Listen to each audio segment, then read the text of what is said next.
magic, adventure, and being cancelled on Twitter. There is only one thing that comes to mind that encapsulates all three of those very different things: Hogwarts Legacy. So, welcome viewers and fellow aspiring content creators to Should You Tube It, the first ever series that does not talk if a game is worth being played, but if it's also worth trying to make content out of it and what type of content would best suit it. So, to kick this off, we will talk about the prologue and tutorial of Hogwarts Legacy. As someone who is a fan of episodic playthroughs of story driven games, I expected that making a walkthrough of Hogwarts Legacy would be a piece of cake. However, that is not the case due to the game's very slow pacing. The introduction to the game and its mechanics is integrated into a movie-like prologue that seems almost an hour long. Sure, I agree a good character introduction is needed in any game, but this one somehow makes it feel very drawn. By the time you arrive at Hogwarts, you will be straight itching to get your hands on some wizardry action. Wizardry, however, is still on its way to Hogwarts, as soon as you get your hands on controlling your character, you are sent to class. I do have to give props to Portkey Games, as they have managed to perfectly encapsulate the feeling of being stuck in school for 8 hours. A few duels as an introduction to fighting other wizards and witches are the only breath of fresh air between running from classroom to classroom. The monologue of the professors begins to feel like it overstays its welcome in terms of length, and by the time you are done with your third class, you will be spamming the skip button. This type of interaction sadly become a default throughout the game in terms of other characters as well. The combat, despite its simplistic nature, feels very satisfying. As you learn more spells, coupled with upgrading the ones you like the most later on, really gives you the feeling of being a powerful. Some people do say and believe that Hogwarts Legacy has a rather simplistic approach to combat. I have to disagree. Its simplicity does work in its advantage, making sure that the combat is not overwhelming.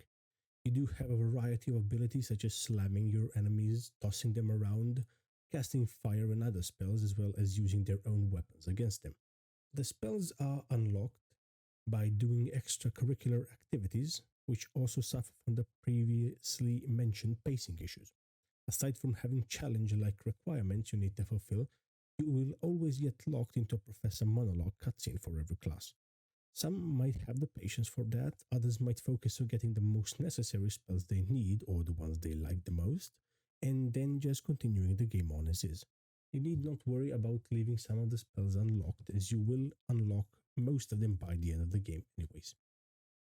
The quest, even the story missions, share the same abysmal pacing, having you traverse the map to a faraway location by your mount of choice or by fast traveling, only to have you exchange a couple lines of the dialogue with the character in question before that character tells you that they have to take care of something or that they are simply not ready to proceed with the mission at the time, and that you should wait for their owl or message to meet them at a certain location to proceed.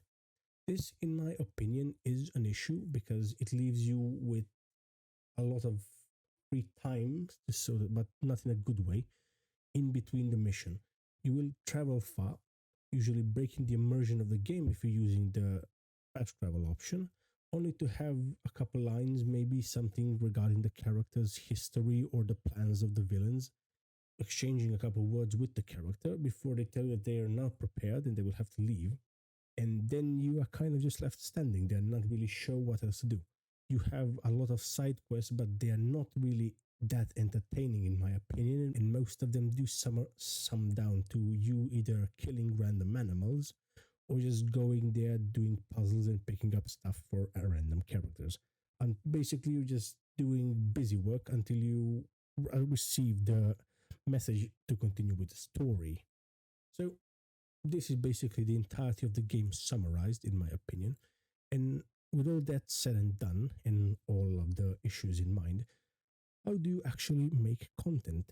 Well, playing this episodically is most certainly not the way to go, as despite the game having great and engaging moments, the quest flow is horrendous in my opinion, and will make you really want to spam the skip button for almost every possible cutscene and dialogue.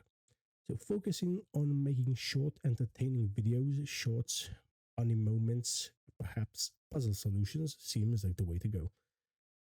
There are some creators out there who will definitely make even a game with this kind of progression work episodically, but for us smaller creators, I advise going for a more compact, straight to the point kind of video. Of course, both myself and you may have jumped a bit too late on the Hogwarts Legacy train, but there is still hype around it. So, with a good idea, clever editing, and some funny, engaging moments, you will definitely have yourself a ticket for this train. Utilizing TikTok, YouTube Shorts, or just short video compilations may be the best way to approach creating content around Hogwarts Legacy. As for those who just want to get the game and play it for themselves, I do highly recommend it, as besides the aforementioned pacing, it is overall a great Harry Potter game and you will have yourself a good time playing it. With all that being said and done, go out there and make yourself that sweet content or just have yourself a nice gaming session, and I will see you all in the next episode of Should You Tube It.